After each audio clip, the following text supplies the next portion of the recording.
Good evening all, and welcome. Tonight, we're going to be going on a tour of the deep web, and learning about the horrific consequences that you will face if you decide to go in too deep. Be warned, these stories are not for the faint of heart, and are graphic and disturbing. You have been warned. In order to proceed safely through the deep web, I have invited Elder's Vault to help guide and narrate some of the stories today, so you're in for a real treat. What's more is once we're done here, he and I are going on a deep web exploration, so be sure to follow us over to his channel when this video is over and check out what the deep web is really like. But for now though, it's time to get comfortable and let the darkness take control. I am a 17-year-old high school male. Although I'm not a total outcast, I'm not exactly the most popular guy in school either. Overall, I would say I do a pretty good job of being friendly and accepting to all the social cliques. The nerds, the emos, the athletes, even one of the cheerleaders. You name it, I'm a pretty versatile person socially speaking. That being said, I am somewhat of a loner with very few close friends, and usually prefer to keep to myself. My reserved personality has caused me to spend a lot of time on the internet. It was about 6 months ago when I heard one of my few close associates mentioning something called the dark web. Or was it the deep web? I'm not really too concerned with the official name. Whatever it is, it's clearly an aspect of the World Wide Web that is far different from what you would typically find on the regular internet. At least, that's what I gathered from all the horror stories I kept hearing. He would describe things like crush porn, live executions, and all sorts of despicable acts that would make your stomach turn. For a while, I dismissed his stories as little more than attention grabbing. At best, I believed him to be grossly exaggerating what he was seeing. But eventually, my curiosity got the better of me, and I decided to check it out for myself. Looking back, I certainly wish I hadn't. I asked my friend how I could access this part of the web. Long story short, he hooked me up with a Tor browser and helped walk me through the whole arduous process of entering this strange uncharted territory. Once I was in, I was navigating through the deep web like a piece of cake. As it turned out, much of what he was described to me turned out to be true, as I discovered countless links to all kinds of violent videos, disgusting pornography, and hitman websites. None of it really caught my initial attention, and a few days later on a Sunday evening, I decided to log back into this place, purely out of boredom. As I began surfing through the deep web a second time, I came across a video called Cabin Torture, something I had missed the first time round. I'm ashamed to admit it, but I clicked on the link. As it turned out, it was a live event rather than a pre-recording. The video began with an unseen cameraman wandering seamlessly without aim through a dense forest at night, the only illumination coming from a large flashlight he was holding. For several minutes, I heard the consistent sound of owls hooting, coyotes howling, and the crunching sounds of sticks on the ground as the cameraman trampled over them. Finally, after what seemed like an eternity, he arrived at his destination, a nice quaint little cabin. He walked around the back of the cabin and shone the light on through a window. I could make out a large bed with a man and woman sleeping peacefully side by side, before the cameraman walked around and advanced towards the door. Seemingly with no effort, the man was able to pick the door lock and quietly enter the cabin. The flashlight continued to serve as the only illumination as he made his way through the living room, down a dark hallway, and into the couple's bedroom, which of course the door was wide open. The man entered the room and shone the flashlight directly on the husband's face, apparently wanting to awaken him, and he got his wish. "Who the hell are you?" But the husband was cut off as the intruder smacked him very hard with some kind of blunt instrument, which knocked him out cold. This caused the wife to wake up and begin screaming loud enough to wake the dead. She was also a receiver of a blowout knock to the head. I hoped for their sakes the head blow would have been enough to kill them and spare them from the agony of a far more painful death. But it wasn't to be. The intruder turned on the lamps in their rooms and began the process of tying both of them up, the husband to a chair in the corner and the wife to the bedpost, each by her arms and legs. What I saw next was nothing short of traumatizing. The husband and wife both regained consciousness at about the same time, meaning that whoever the intruder targeted first would be in a position where they would be forced to watch the brutal torturing of their most beloved. He targeted the wife first, pulling down her pajama bottoms. I then saw him pull out a huge butcher knife from his backpack and proceeded to insert it into her vagina. I cringed in absolute disgust as he rhythmically began to thrust the knife in and out of her while she screamed at the top of her lungs, and the bedsheets became drenched in her blood. Her sobbing was utterly heartbreaking, and that wasn't even the most despicable part of it. No. The worst was when he panned the camera down to show that he was touching himself. What kind of sick bastard do you have to be to derive pleasure from this sort of thing?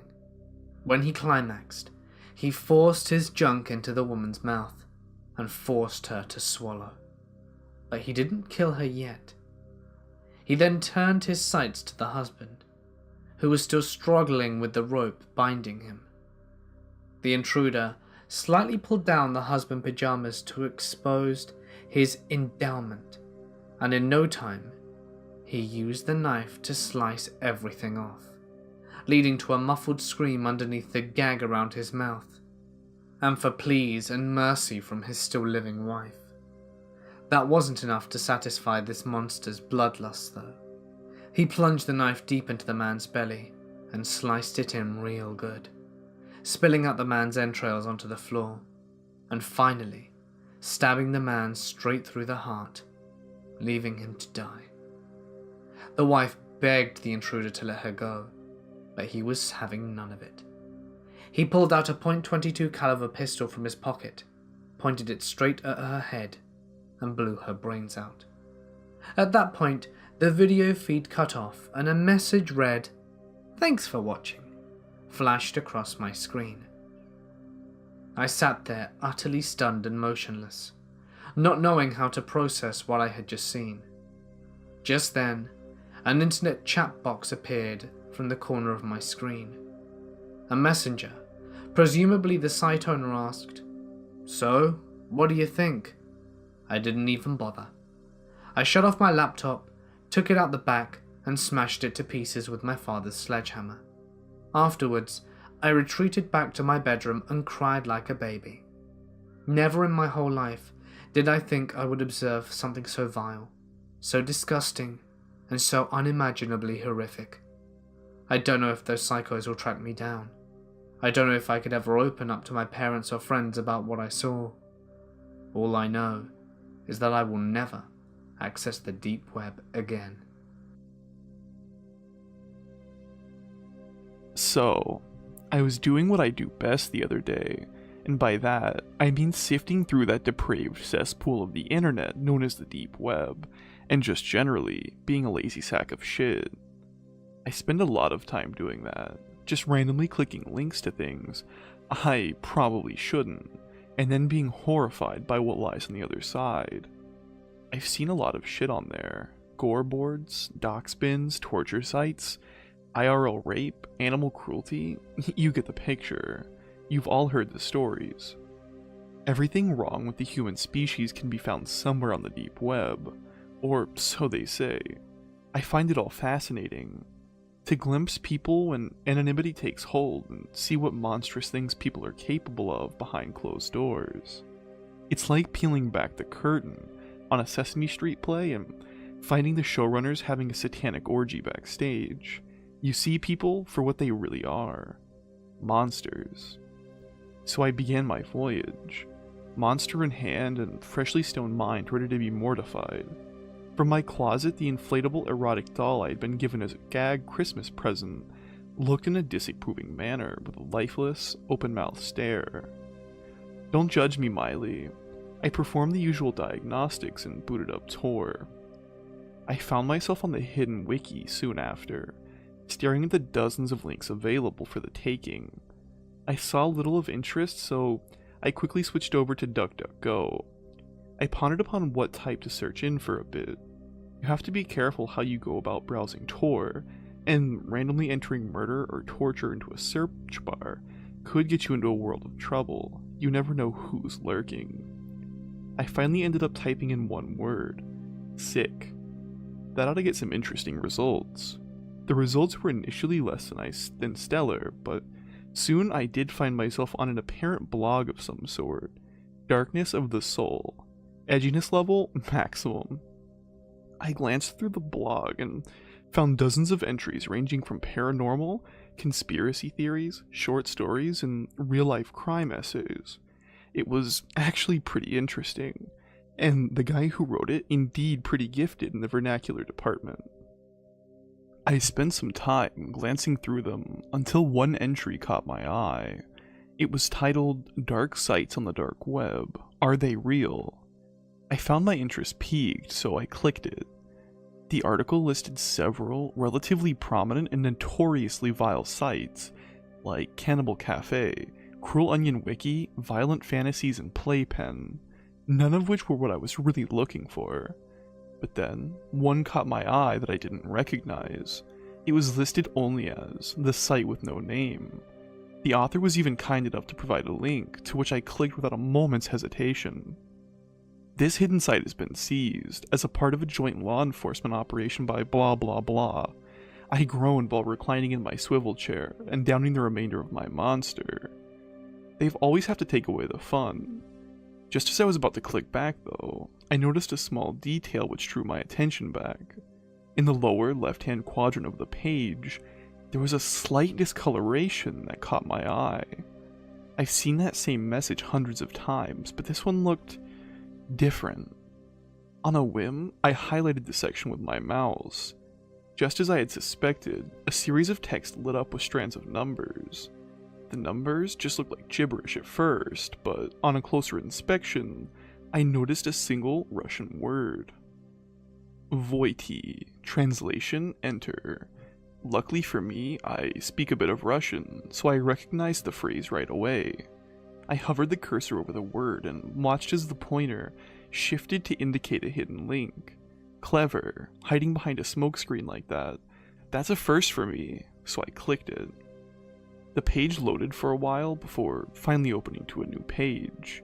It was black with red font and, much as the article suggested, had no title on top of the page.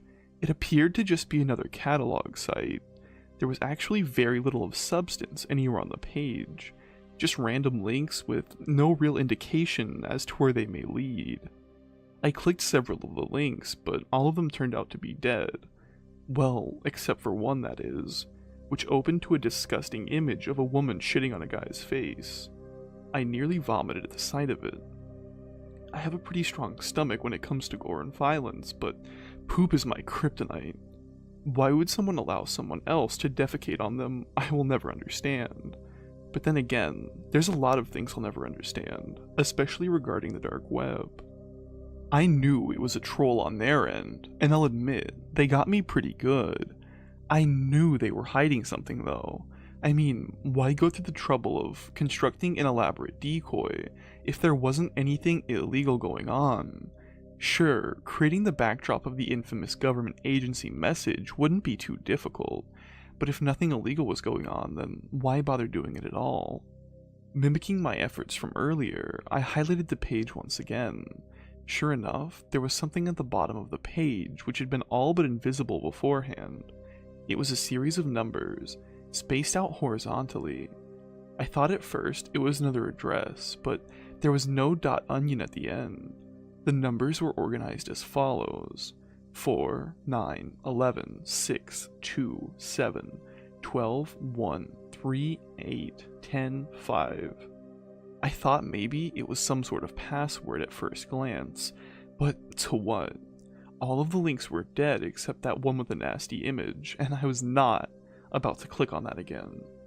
I pondered over the image for a moment before noticing another detail. I counted the links and noticed that there were 12 in total.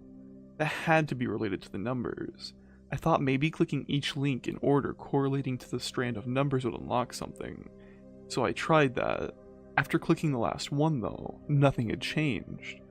I sat back and again studied the chain of numbers. There had to be a pattern or method to how they were organized. I pulled my phone out and punched the numbers into Google, but found nothing but tips for calculating fractions.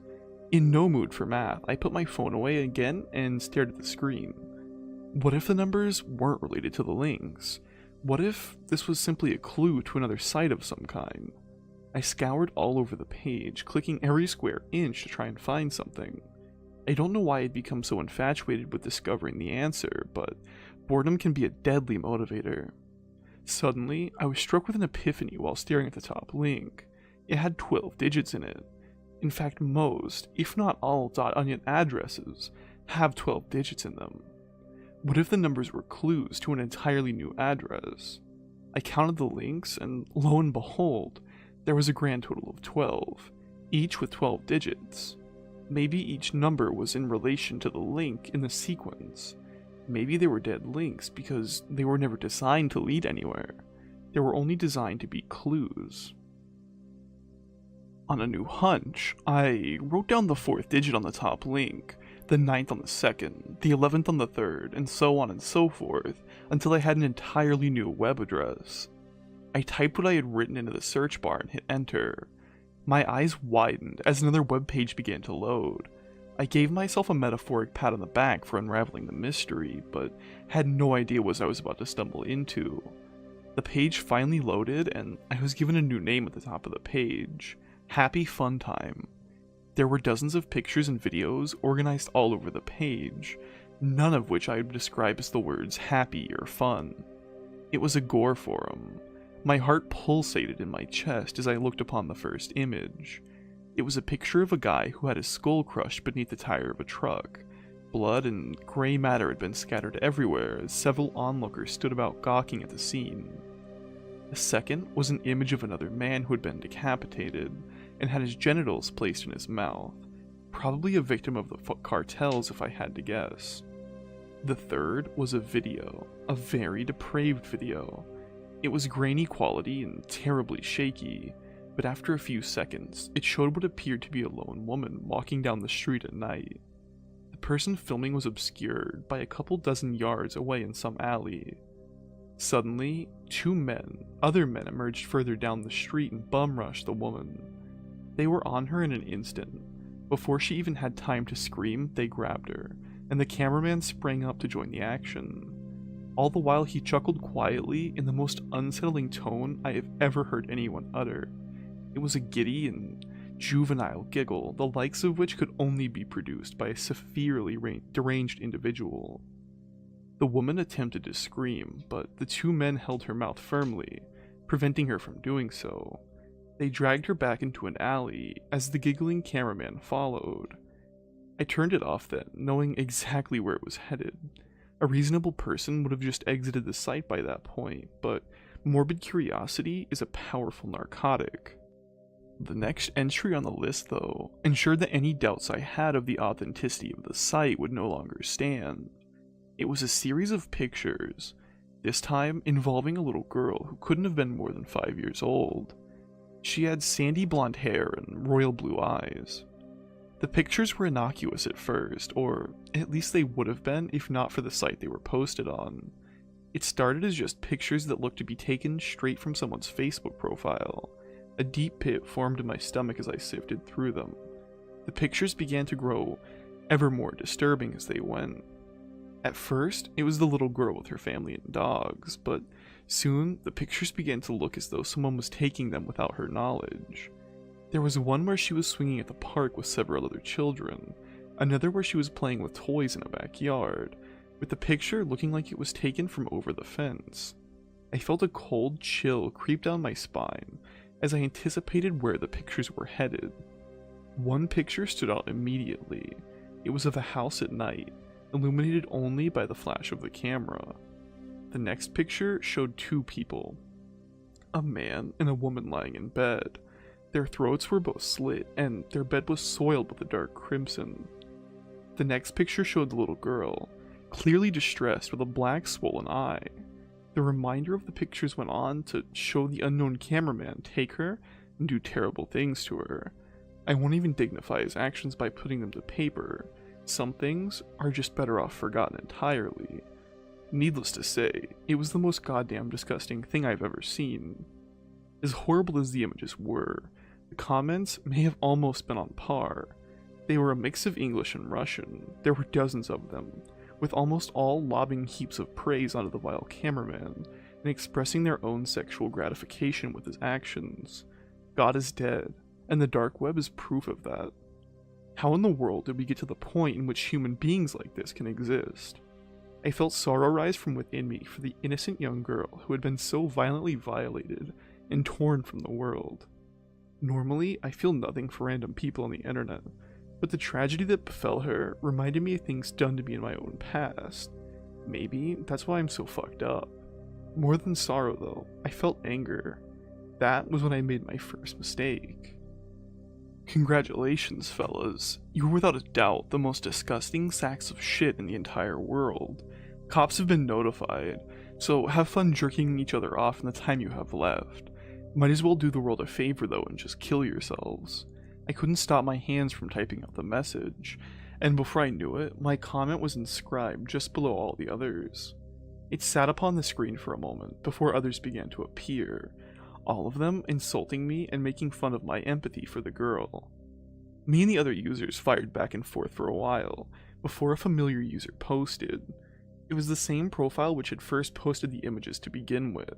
His first post confused me, as it was only a set of numbers with intermittent periods.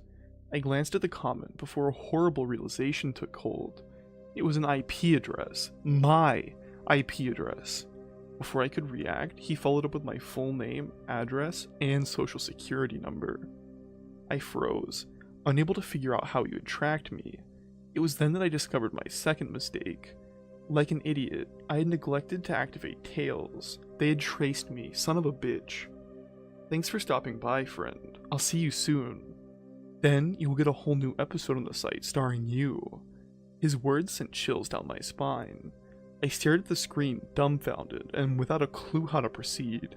Not content with two mistakes, and apparently with a secret lust for self-endangerment and masochism, I made a third one. Fuck off, I posted in the comment and quickly shut down the Tor browser and closed down my laptop. I thought about the events that had just transpired and somehow just ended up laughing them off. After all, there was no way that bastard's going to go through the trouble of tracking me down. People say shit online all the time, but they never act on it. It's all just empty threats. Either way though, I had some preparation to take care of. I called the police on the non-emergency hotline and informed them of the events. I gave them the web address I had gotten and they told me they would investigate it. After that, I called my insurance company to alert them about someone finding my social, and proceeded to drink myself stupid, hoping liquor would drown the memories. Days went by and nothing had changed. That is, until the end of the week. I had just returned from work when I saw an unfamiliar black Astro van sitting down the block from my house. I paid it little mind at the time, and to be honest, only realized the implications after the event. I had since forgotten my careless spree into the deep from days earlier and thought nothing of the van. I got inside again and booted up my computer for some mindless browsing. As I did, I heard a noise outside. It sounded like someone climbing the fence outside. I live alone and have no pets, so I knew whatever it was wasn't from my house. I thought about investigating it, but quickly the shattering of glass made it clear that it was not a good idea. I heard footsteps emanate from down below, giving the distinct sound of boots on hardwood floor. They grew nearer and nearer, and I found myself frozen with terror. It was like my body just refused to accept the situation, and would not respond, no matter what I did. That would have been a most astute time for me to have gotten my gun. Problem was, I didn't have one. The footsteps got louder and louder, all the way up the stairs with booming stomps of feet. I heard them trudge towards my bedroom door and lingered just outside. My heart was in my throat, and sweat had begun to drip from every square inch of my body. The door slowly creaked open, and in stepped a man with dark clothing and a simplistic, porcelain mask. He walked inside brandishing a suppressed pistol in his right hand. He grew closer and closer, and then walked right past me. I don't know why they never bothered to check the closet. It's always the first place I look. I guess maybe he was too distracted by the doll which sat on my desk. Put up with headphones on to complete the decoy and lull in the approaching predator. I guess that inflatable sex doll came in handy after all. He stepped towards the dummy, and I emerged from behind like a tiger from the jungle, silent and with ravenous hunger. I could feel the saliva begin to pool within my mouth as he reached the prop. He put a hand on the dummy, and I put my hand on his throat. He struggled, like they all do, but I quickly stripped the firearm from his grip. A simple incision underneath the arm with a blade does wonders in demanding obedience. All it takes is a slit into the ulnar nerve, and the arm becomes essentially useless. The unbearable pain it causes is also a bonus. He dropped the gun, and I slammed him to the ground face first. With one motion, I put my foot on his left elbow and grabbed his wrist with my hand while my other hand held the blade to his throat. I then leered close behind him and whispered to him, "What time does my episode air? I don't want to miss it." Before he could respond, I yanked his arm backwards while pushing my boot firmly on his elbow. His bone cracked and then popped from its hinge, as his arm bent backwards in the opposite direction it was meant to. The man cried out in an agonizing scream, but I quickly silenced him. He writhed upon the ground and moaned pitifully as the blood began to drip from his mangled arm. His eyes looked at me, and I could see that oh-so-sweet luster of panic-stricken prey glisten in his dark, brooding eyes. The hunter had become the hunted, and I could not stop the diabolic grin from slithering its way onto my face. It's time to feed. It's a weird feeling when you first kill someone. Most start as a crime of passion, anger which boils over and leads to an act of violence. You learn a lot about people in their last seconds of life. Their secrets, their faith, their fear. You learn a lot about yourself too, like how you, a normal dude, could so easily swipe the life of another. There's a raw, primal satisfaction in that feeling, knowing that you hold dominion over death. The feeling is addictive. Once is never enough though, and soon you will feel the urge to repeat your actions. The dopamine rush, the burst of euphoria, it's as sweet as honey to the mind. I was more careful from then on, picking targets with no relation to me, and no reason to suspect my intent. After a time though, I grew tired of targeting the unsuspecting populace. It didn't thrill me in the way it used to. You can only shoot fish in a barrel so many times before you want to dive into the ocean. What I needed was a new challenge, a new prey to rekindle the flame beneath me. I don't want the sheep anymore. What I need now is the wolf.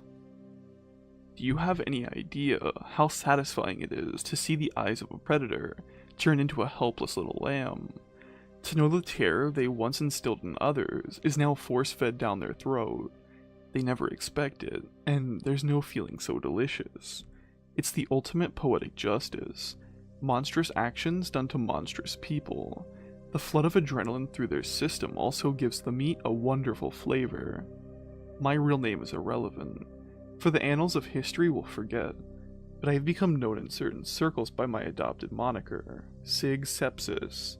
You can find my advertisements all over the web in one form or another. My skills are taboo, but refined. My clientele willing, and their tastes insatiable. To hunt a monster, you must know how to find a monster. You must become a monster. So to all the friends upon the forum known as Happy Fun Time, and the rest of the world at large, I see you. If any of you gentlemen would like to retrieve the remains of your fallen comrade, then you know where to find me. And if you, dear reader, happen to partake in the odious fantasies of the repugnant underworld as well, then perhaps I will see you one day too. I grew up all my life glued to a computer. When I first started talking, I was already browsing through my uncle's computer, switching between games. By the time I was 10, I was talking over my family's MSN accounts and making them send each other awkward messages. I was 10 at the time, so the messages were stuff like, "I hate you," or "Give me back my Power Ranger." As you could imagine, I had no friends growing up.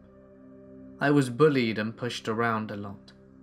I'm autistic, so I guess that was the reason. I don't know. Nor will I ever. My old man kept telling me that I should stand up for myself, that I had to show them I wasn't afraid. Truth is, I couldn't fight back. I tried, but my punches were weak, and my kicks would tickle. I spent the best part of 6 years thinking the only way I could fight back was by physically fighting them. Little did I know that the world I grew up in, the virtual world, was about to become the second life for everyone. From here on, my mistakes started to pile up. I was 16. Everyone was using Facebook, Twitter, whatever was popular. People flocked to it. I had a main bully, as you could say, Brock. Brock was the definition of an arsehole. I guess it made him what I did to him easier to live with. Brock loved to brag. His girlfriend was hot. His figure was fit, and he was amazing at sports. His only downside was he was dumb as shit, and he hated anyone that excelled academically. Surprise, surprise, I was a smartass. I was incredibly good at problem solving. I guess that was the upside to my autism. He hated that, and proceeded to make my life a living hell. I tried fighting back again, using my weak body, forgetting my strongest weapon was my mind. One day, I was browsing Facebook and found Brock as a suggested friend. He was in my world, and suddenly something clicked. I created a burn account, jazzed it up and made it look legit. I added Brock as a friend, and proceeded to find out as much as I could about him. I found his girlfriend, and added her too. I sent Brock an email from Facebook, claiming his account had been compromised, and to download a PDF file with our security measures updated. Of course, he fell for my fake message. He wanted to keep his account, so he downloaded the document. Fool. I had access to his laptop, and proceeded to find everything there was to know about him. I knew so much at that point in time. I could tell you where he was, what he was doing, and who he was doing it with. I had his laptop camera send me images every so often to know what he was up to. When his girlfriend came over, I was ready. I booted up my online dating application and started sending messages to Brock. "Hey baby, can't wait to see you tomorrow. Last week was a blast." I won't go into so much detail, but due to the fact that I knew where he was up to, it was easy to convince his girlfriend that the online babe was real. I didn't stop there. I downloaded on his laptop as much gay porn as I could find, at a time where homosexuality wasn't as accepted as it was today. You could imagine how his parents reacted to his fun drive. He didn't come back to school since then. My guess is that he moved out of town. I don't know. I don't care to look anymore. To me, that was a small victory, and I relished in it. Now I wish I'd have stopped there. Oh God, I wish I'd have stopped there. But I was addicted. The feeling of justice being served by my hands was one I wanted and wanted more. So I targeted criminals, the type that used the dark web to hide and spread their filth. For 4 years straight, I was a pain in their asses. I was on the deep web outing pedophiles, rapists, heavy drug dealers, you name it. If they were online, I would make their lives a living hell. I thought I was being smart. I thought I was hiding myself pretty effectively. But shit, something was following me every step of the way, and it would soon tell me. I woke up one morning as any normal day, made eggs and toast for breakfast, with a glass of orange juice, booted up my desktop, and browsed Reddit. The usual was on. Guys complaining that something was overpowered, something was underpowered. The game designers weren't listening. The usual morning chuckle. Then I heard a ping. The Facebook Messenger notification sound. Funny, I didn't open Facebook yet. Maybe I did and I forgot. Would it make sense as I rarely open Facebook? It was odd, but not enough to sound any major alarms. A message from someone I don't know. Hey Danny, what's the weather like in Japan? What the hell? Weather in Japan? I'm on the other side of the world. The name read James Puckerson. On my other monitor, I started to go through his profile, trying to find any mutual friends, someone I met at a party or something. I responded with, sunny I hope. Anyone who knows me knows I hate the rain. I kept looking, but nothing of interest popped up. James replied, oh, a funny guy. Tell me, Danny, do you enjoy playing games? At this point, I thought he was referring to video games. Yeah, dude. What did you have in mind? League of Legends? RuneScape? I don't mind. Oh, Danny. I didn't mean one of those childish games. I mean a real game. You know, the type that involves putting one's life on the line. I let out a chuckle. Someone probably hacked my Facebook account, added this weird-ass account and is now trolling me. This isn't a joke, Danny. I take these games extremely seriously. Okay, what? How did he know I laughed? Did he guess? There's no way he can see me. My camera isn't even plugged in. And how could he have gotten into my apartment? My Facebook profile had a fake address on it, and I never used my real address for anything, not even Amazon or eBay. This had to be a joke. I wrote, sure dude, I'm bored as hell anyway. I was buying time to try and find out where this son of a bitch was. I scoured everywhere, trying to find any small clue to latch onto. I found something, and kept going and looking into it more, eventually leading me up to an address. When I looked at the address, I froze. I could feel my blood draining from my face. It was my address. I was the only one living there, but somehow this arsehole was using my address as a cover. Ping! Another message. I see you've gone extremely pale, Danny. What's the matter? Don't you believe in ghosts? I couldn't move. This guy could see me. He knew every move I was making, and I didn't know what to do. Do I run away and burn everything down? Fry my hard drives and shred my motherboard? What the hell's going on? Ring ring, Danny. My phone started to ring, but it wasn't James. The caller ID read, Mum. I pick up. I hesitate to speak. I can't show my mum. I'm afraid that she'd worry. So I tried to act cool. Hey Mum, everything alright? What I heard next made me drop my phone in horror. It made me realize this shit was real, and this wasn't a joke. A voice obviously modulated to hide the identity of the caller, but the threat was real, and I knew who it was. Hey Danny, what's the weather like in Japan? I stood frozen in horror. Panic swept over my body, and thoughts flooded my mind. What happened to my mother? Is she okay? What is this son of a bitch doing with her phone? I knew I had to calm down. Something didn't seem right. I picked up the phone and looked at the caller ID.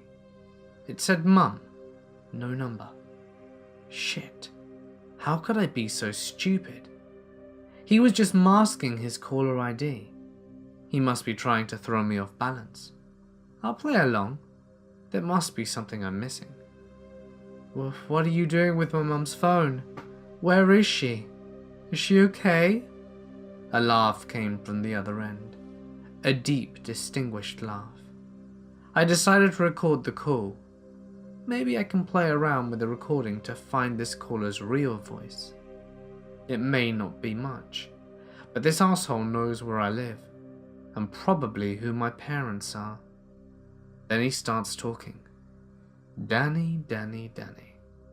The safety of your mother depends on the outcome of our little game. I told you one's life is on the line, but I should have elaborated and said it shouldn't necessarily be the player's life. So are you ready to play? At this point I had a thought. How can James see me? I have no cameras connected to the Wi-Fi. My desktop camera is disconnected, and I ripped out my laptop camera when I got the damn thing. Another option would be he broke into my apartment and installed cameras when I was out. But why would he risk getting caught like that? I may have cameras at home and catch him doing it. No, he must be using one of my devices. Doesn't seem like I have a choice, James. Let's play. I braced myself for what he would say. We've all watched those horror movies. These games weren't exactly Mario Kart sort of level. Suddenly, I knew. I wanted to throw myself from my apartment for how stupid I'd been. In my hand, I held the single device that had a camera and was connected to my Wi-Fi. My bloody phone. I didn't want to jump to the conclusion that it was the only camera that was being used, so I decided to test it. Before I could do anything, he begins to speak. Well, well, well, Danny. I must say you've got balls. Most guys would have started to cry or beg me to stop. This will most certainly be fun. I had had enough of this shit. I started to test my theory. I started Googling shit like how to track a phone call and how to find cameras in a house. I wanted to see if he could see my screen, and sure enough, the confirmation came through. Oh, Danny, it's cute you're still trying to fight back, but I can assure you, you will not be able to track this call, and you will not find out how I can see you. Challenge accepted, dickhead. I angle my phone away from my bag and take out a USB dongle. If this asshole is on my Wi-Fi, I'm gonna make him think he's controlling all of my devices. I look for my laptop, whilst trying to make as little noise as possible, and again, angling the phone away from what I'm doing. I find the laptop, boot it up, and plug in the dongle. Yeah, well, I'm one tough son of a bitch. So when we playing, James? And do go over the rules properly, yeah? I like to whoop your ass playing with your rules, dipshit. My strategy was to show no fear. In truth, I was terrified. But I knew the instant he smelled fear, he would have total control over me. And I'd mess up and forget basic stuff like I had when this shit show first started. My laptop finished booting up. Excellent. I knew this guy was using my network somehow, so I decided to hack my own network and see how he got in. Maybe he left something behind. The rules are simple, Danny. You wanted to play judge, jury, and executioner. We are going to go through your history of white knight justice and see just how much of a hero you really are. Hero, huh?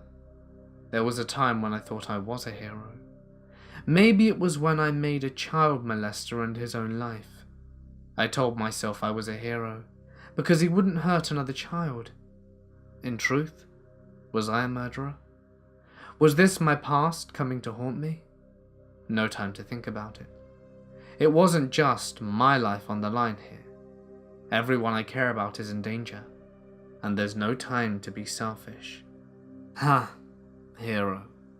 That's cute, James, but I've always known I was the devil. A necessary evil. But sure, let's walk down memory lane. Maybe that will remind you who the hell you're dealing with. My attempts were bringing up nothing.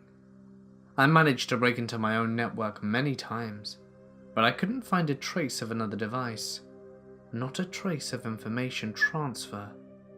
Wait, information transfer? Outgoing and incoming traffic?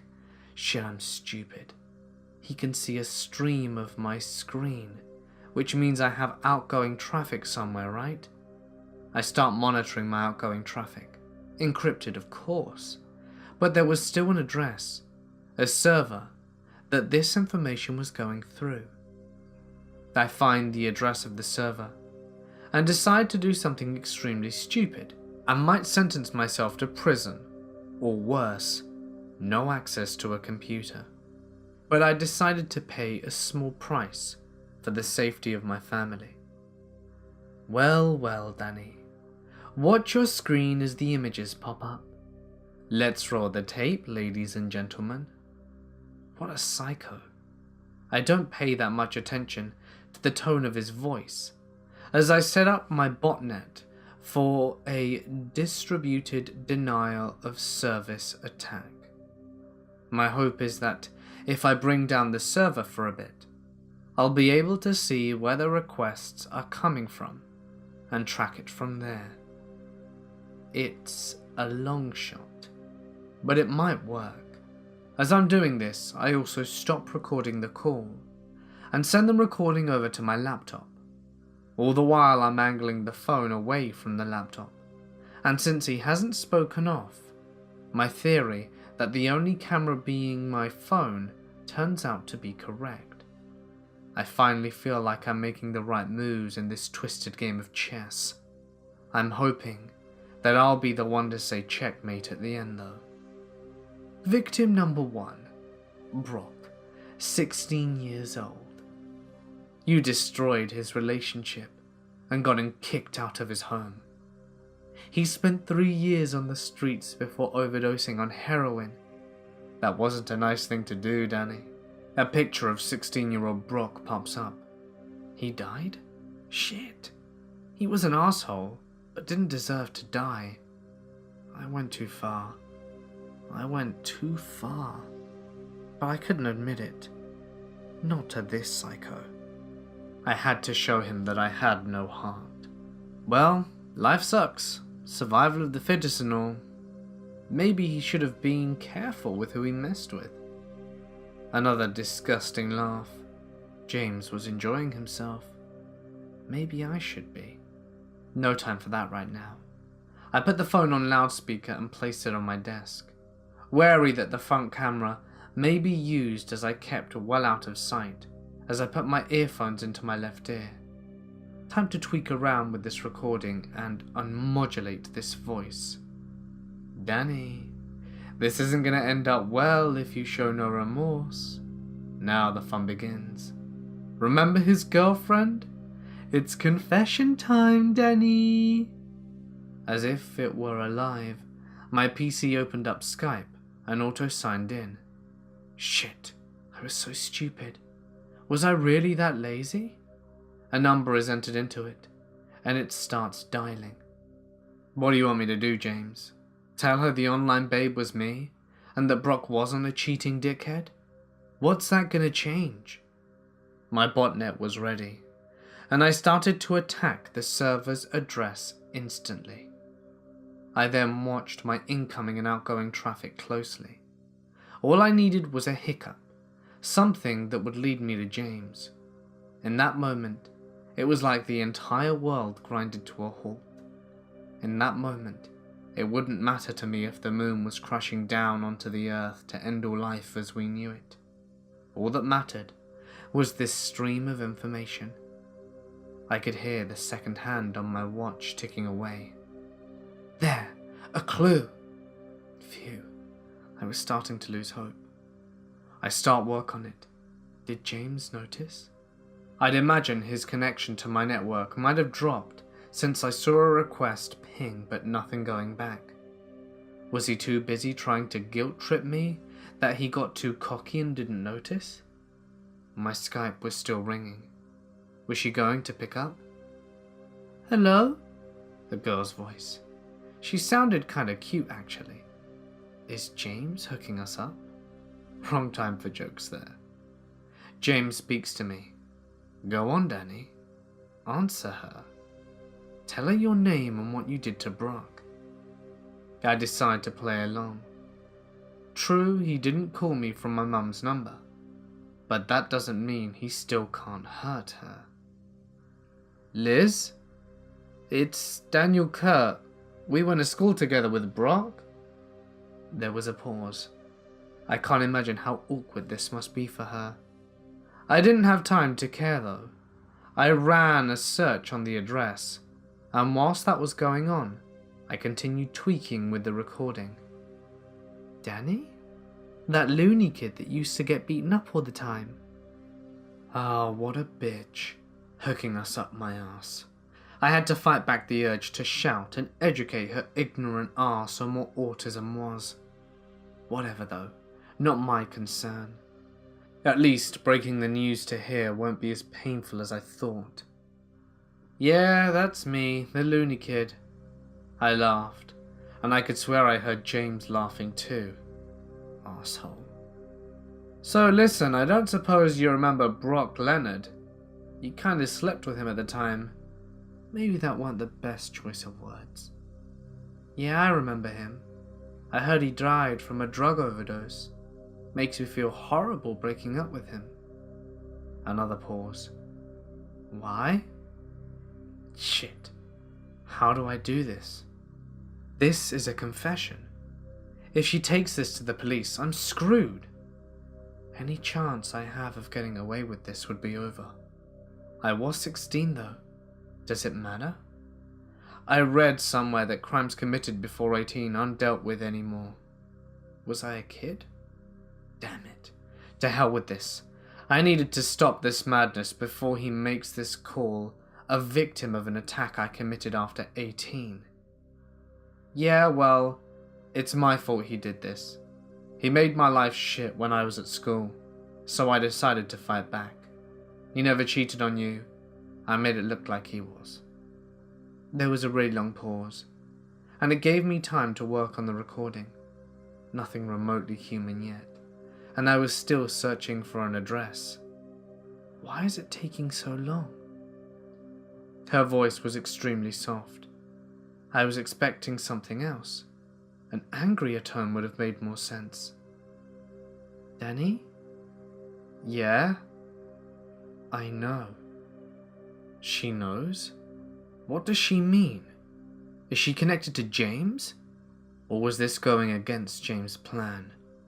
Shit. Is she? James? Wait, how do you know? Another pause.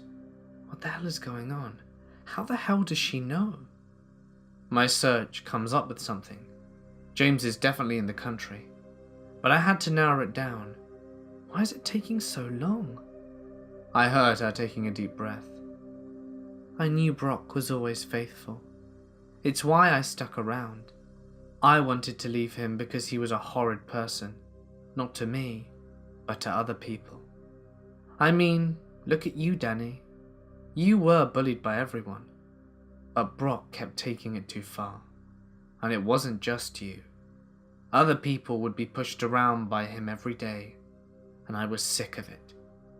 Another pause. Is she crying? I can definitely hear crying. I didn't want to cut it at all. I let her take her time. And after a few seconds, she continued. I guess I was looking for a way out. And seeing this girl that Brock was supposedly cheating on me with was my ticket. I knew he was faithful, but I had to take this chance and end the relationship there. I just didn't. I didn't know his life would be ruined because of it. I mean, for crying out loud, we were just kids. Her voice had gotten louder now. I could tell she was beating herself up over this. I had to comfort her in some way. Liz, this wasn't your fault. He made the wrong choices in life and ultimately couldn't live with them. You were trapped in that relationship. You were under no obligation to continue with him. It wasn't your fault. I did this, and I'll gladly take the blame. I've got to still ask though, how did you know it was me? She laughs. I guess that was a stupid question. I knew the answer before she said it. I'm not stupid, Danny. I know Brock isn't the type of person to get in trouble with Anonymous or stuff like that. I snorted. I knew Brock pissed off someone who was good with computers, and the only person I could think of was you. I laughed. I didn't care if James was listening. I didn't care if he would blast through the door and shoot me in the head.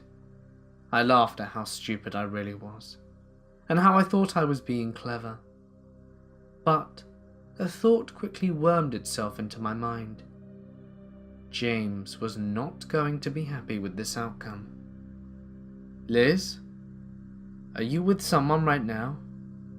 My thought said to get her somewhere safe, somewhere James can't get to her without causing too much attention. No, I'm out. And then the line cuts. Liz? Liz? I pick up my phone. What the hell have you done, you twisted dickhead? There was silence. Not a single noise. I looked at my phone, puzzled. We were still connected. Where the hell did he go? This ain't time for a toilet break. Then I heard a sound. He's still there, and he starts to speak. His voice changed, not modulated into something else, but his tone. He wasn't happy. Homo sapiens. An intriguing species. They never do things the way you accept them to. I hear a sigh. She will be dealt with soon. For now, though, let's continue our trip down memory lane. Oh my god, he's going to kill her. Shit, I need to hurry up and find something. Anything. I can't let anyone else die because of me. I can't. Another picture shows up. The child molester that I scared the shit out of and ended up taking his own life. What sort of justice was James looking for here? If any at all. I started to panic. Why is he making me do all this? Surely if he knows I did these attacks, he has evidence. Why not just turn it all over to the police? All the more reason to find this arsehole. Jordan Fisher, age 36. You masqueraded as a child he molested and caused him to take his own life. Now you might think this an act of heroism.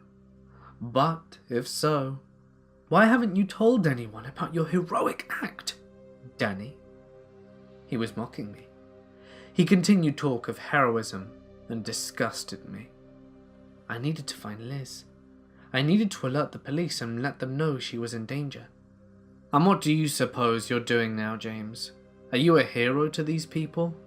Are you acting out their revenge? Wake up, shithead. These people are criminals. All I did was rid the world of them. I looked over to my search window. It was narrowing down, finally getting somewhere. Back to tweaking the voice recording. I felt like I was getting closer to finding out what the James voice was really like. But it wasn't male. It was definitely female. Well, anything that will tell me anything about James will help. One thing is certain. People feel safe as long as they're under the illusion that they're secure. Once you break the illusion, once you burst the bubble, they start to panic. And one thing you can be certain of is that people who panic mess everything up. Human nature, I guess. James responds, "Justice? I'm not doing this for justice, Danny. I'm playing a game with you. It doesn't seem like you understand what the game is yet. I feel sorry for you. Let's continue. Fisher had a daughter. Did you know that? She was 15 when her dad took her own life. Tell me, Danny, don't you think she should know why her dad died? I mean, it's only fair, right? Time to confess. Oh, I almost forgot. Her name is Sarah. You'll need that for when you talk to her." As before, another number was dialed from my Skype and began to ring. She was 15? I was still 16 at the time. Shit! How can a child molester have kids? I deprived someone of her dad, but he was a monster. What have I done? Hello? Who's there? Help me. A girl, her voice arching with distress. I could hear an echo. Where was she? And why does her voice sound like she's in trouble? James starts to speak again. Danny, you better answer her.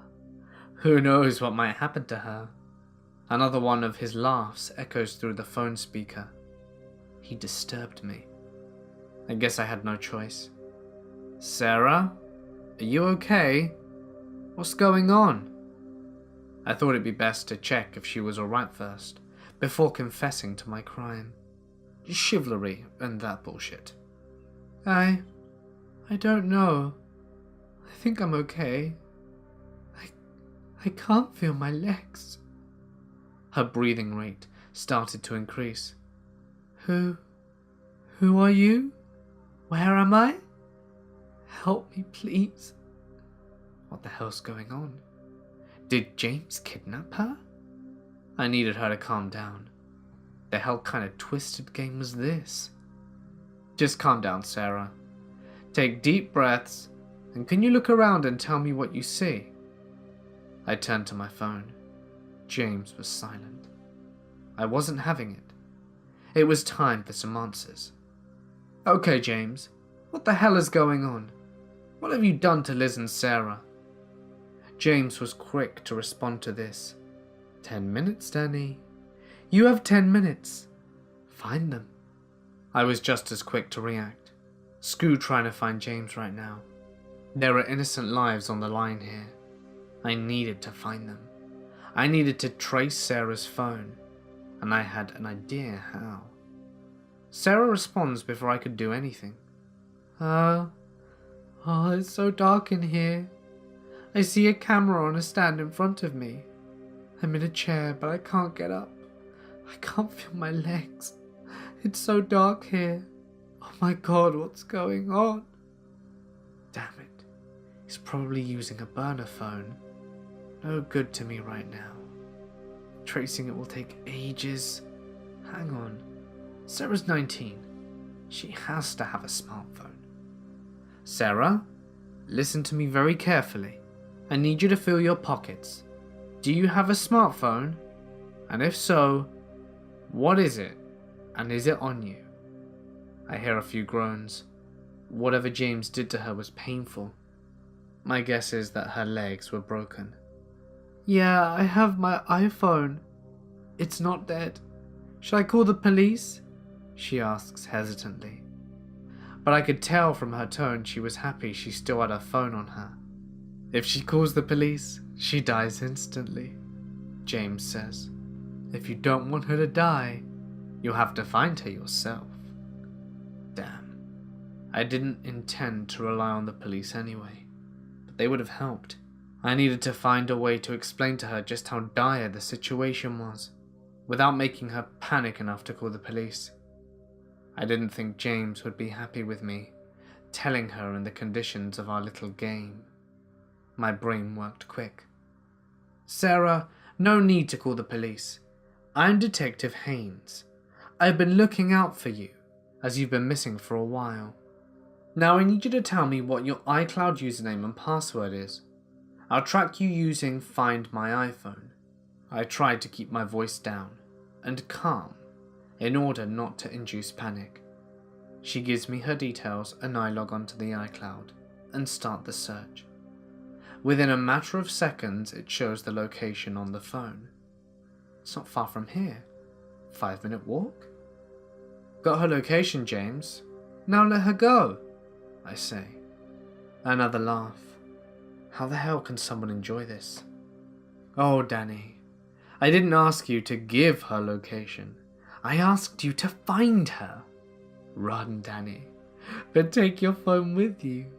We still have a lot to chat about. It dawned on me. So why was she so close? And why did it give me such a long time frame for such an easy task? I had to physically find her. I dropped everything and ran. Before I left the apartment, I grabbed a small kitchen knife and wrapped it in a towel.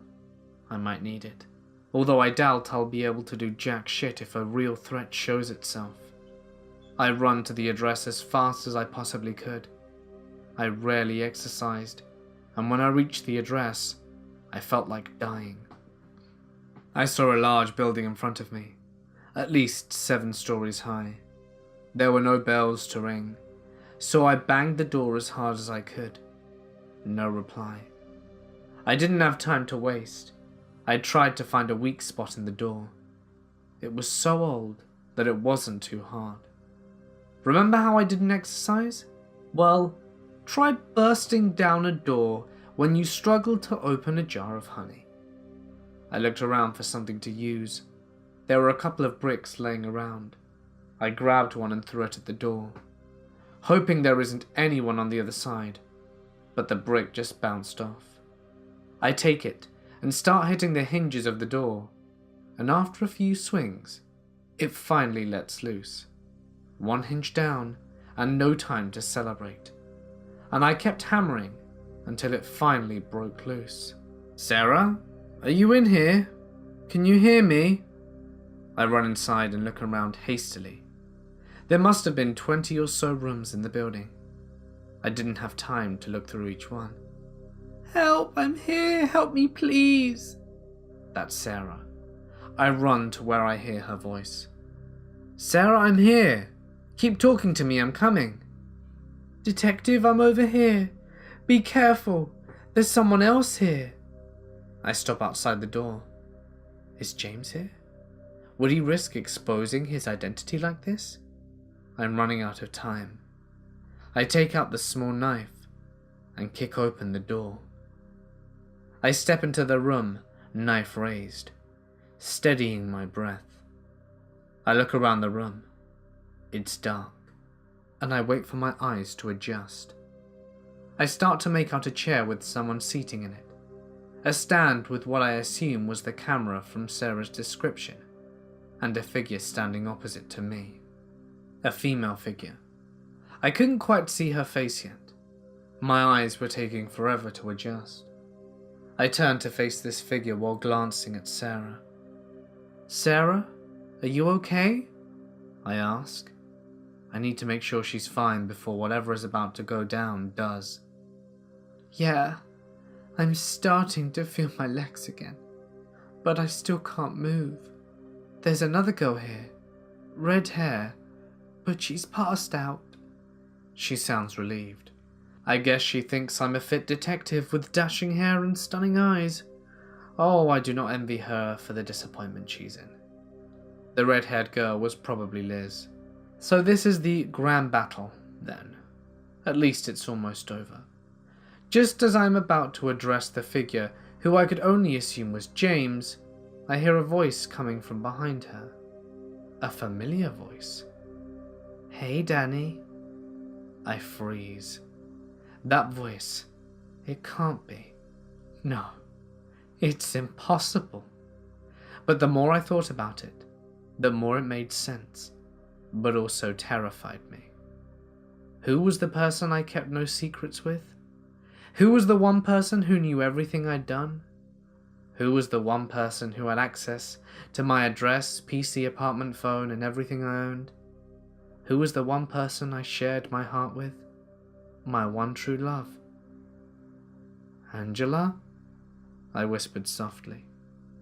The thought that my girlfriend, my heart and soul, had done this to me crushed me. I felt tears rolling down my face. Of course it all made sense. This supreme hacker never did any hacking at all. She had installed cameras in my apartment because she was always there. She knew I didn't have any of my own.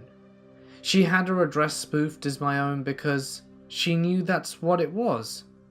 She added James to my Facebook account because she had the login details for my Facebook account. I shared everything with her, and the thought of her doing this never crossed my mind. Why? Why are you doing this? What are you doing? I don't understand. What did I ever do to you? I'm speaking through tears and can barely string together the sentence. My eyes adjust to see her. Angela, is she crying as well? Or am I hallucinating? No, those are definitely tears. Is she really James? Or did James threaten to do this too? Ta-da! She sings through tears. Are you proud of me yet, Danny? Did you enjoy our little game? To this point, I'm angry, confused, and tired. Why? The tears didn't stop. Instead, they increased in intensity. Why are you doing this? Why are you hurting innocent people? Why are you hurting me? I've only ever loved you and cared for you. Why? She laughs. Her face is fake, and I can tell that she still laughs. Why? She says in a mocking tone. Don't you know why, Danny? Don't you know why your lovely girlfriend is doing this, Danny? Did you not find it odd that I didn't introduce you to my parents? Ever? I did find it odd. She was always reluctant on telling me who her parents were, but I didn't mind. I loved her for her, not her parents. What has this got to do with anything?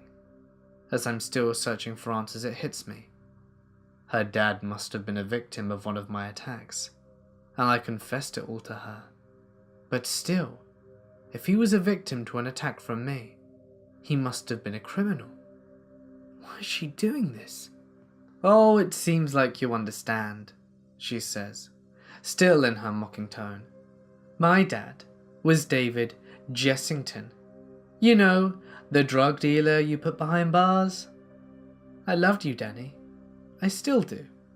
But when my dad was arrested, he made me swear to make whoever did this pay. I tried and looked for whoever did it, but after a year I gave up. Then I met you and fell in love. I thought we could live our lives together forever. Then you had to tell me that you wanted there to be no secrets between us. You had to tell me everything you've ever done, including getting my dad arrested. She then takes a breath and wipes away her tear, then continues. I spent weeks fighting with myself internally. I tried to forget that I was in love with the man responsible for me not being able to see my father. I tried, but I couldn't.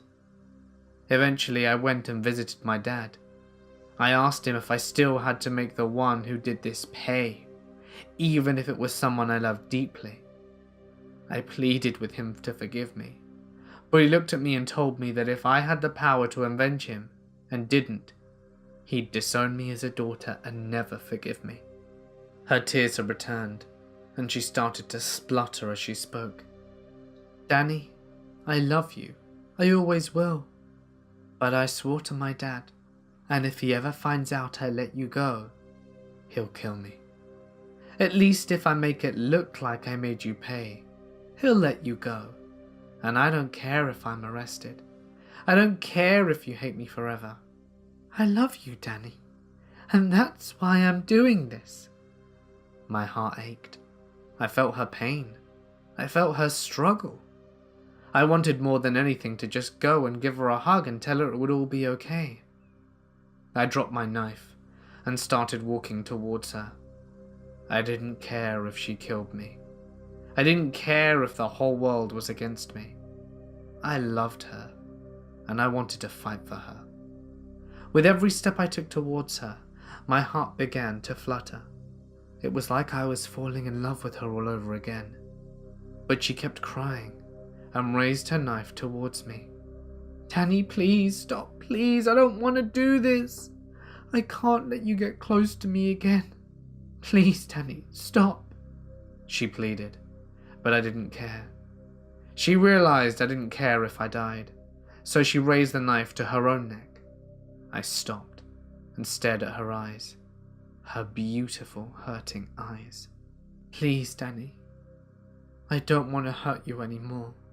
I can't do this. Please stop. I ran to her as she was about to drive the knife into her neck. I hold the blade with my bare hand, and blood starts dripping from the fresh wound. But I don't care. I stare into her eyes and softly whisper, I love you, Angela. I always have, and I always will. I don't care who your dad is. I don't care if the whole world is on his side.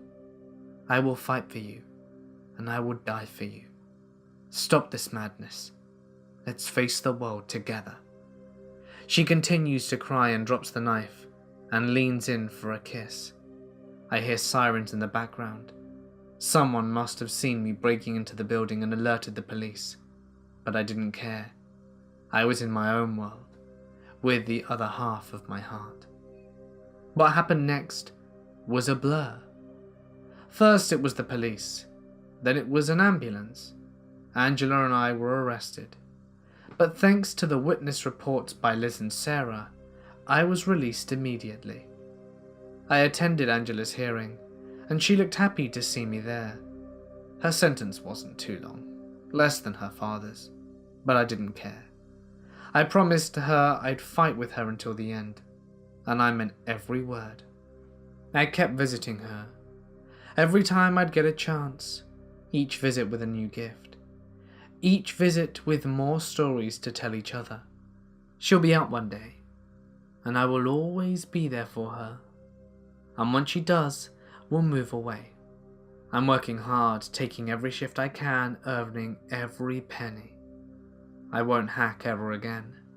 I won't ever take justice into my own hands again. Because even though I may have helped someone, I have also hurt another. And maybe they deserve it. Maybe what I did was right, but I am not justice. I have no right to claim to be. I have made some mistakes in the past, and maybe James was my justice. For now though, I know what I must do, and I have my heart set on the path I have chosen. Maybe I made the wrong decision. Maybe I should have let her die and continued my vigilante run. Maybe there is a place far enough away for us to run to, where her father can't find us. But I don't care. My fight isn't over. It's only just begun. July 1st, 2018. A face is staring into the camera. Sandy hair, mid-20s, male, somewhat reminiscent of a squirrel in his rapid mannerisms. The big day is finally here. This is our first time testing out our new spider bot on the dark web, and we're both pretty excited. We've only got a week left to iron out the bugs before Kevin has to defend his thesis, but I don't anticipate any problems. Kevin is nervous as hell, but The kid's an absolute genius. He's still configuring his Tor network and VPN, so I'm gonna catch everyone up who are just joining the stream now. Typical web crawlers haven't been able to explore the dark web because they can't index specific inputs like forms or authentication passphrases. I'm mostly here for moral support and don't understand it completely, but to my knowledge, Kevin's spider bot has machine learning algorithms, which have been training the last few weeks to learn a new adaptive method of keyword selection. You hear that derisive snort at my oversimplification? Yeah, that's Kevin. Say hello, Kevin. Shut up, Brian. Whatever, fuck you too, man. Based on the training results, we should be able to index a couple thousand pages a day. Google only reaches 16% of all available websites, so that means it's going to take us approximately forever to get through it with all our current computing power. This is just a proof of concept, though. All we're using at the moment is Kevin's old laptop that his dog Crinkles practically smashed. The power cord was stretched across the room, and this little bulldog comes barreling right through. Hold on, it looks like we're good to go. If all goes well, then in a couple of months, you're gonna start reading about how the dark web ceased to exist because of our little spider. I'm gonna end the stream now to let it get started, but join us again tomorrow to explore all the cool stuff we found. July 3rd, 2018. The sandy-haired man is back. There are bags under his eyes, but he's enthusiastic as ever. Hey guys, it's me again. Sorry for the delay, but we hit an unexpected bump.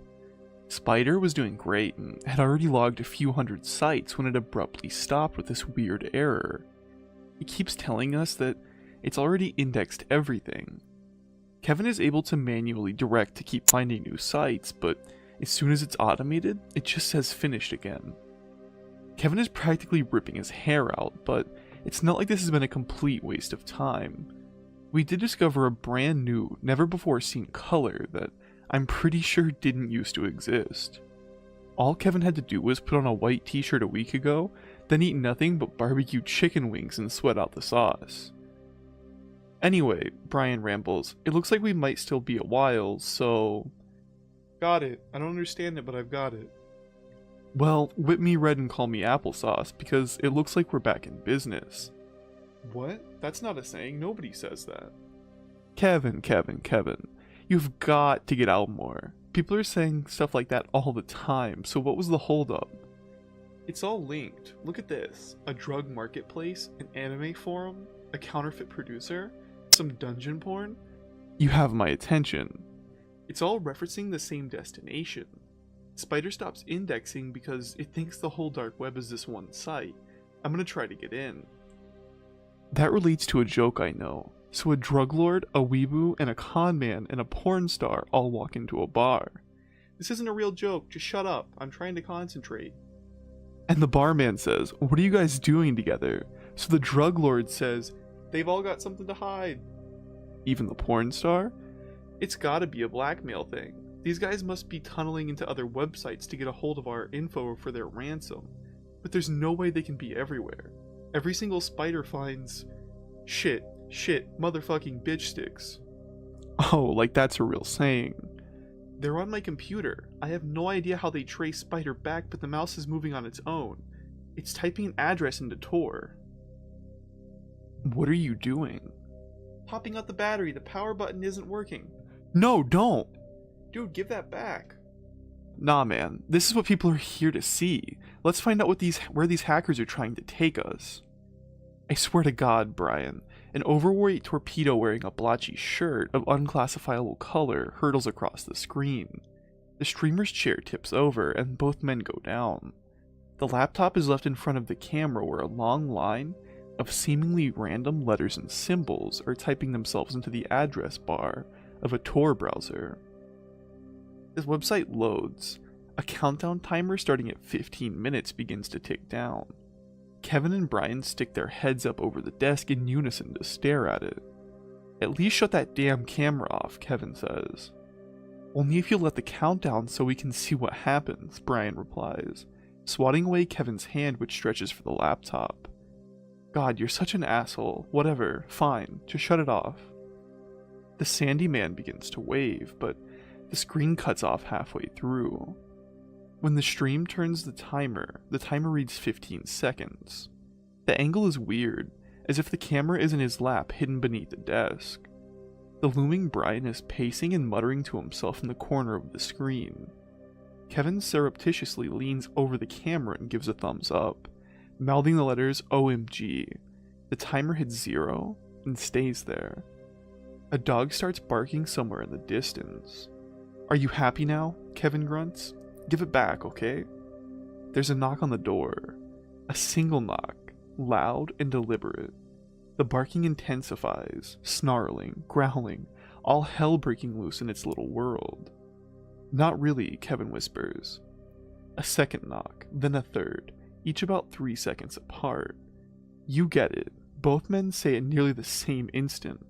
They stare at each other until the next knock.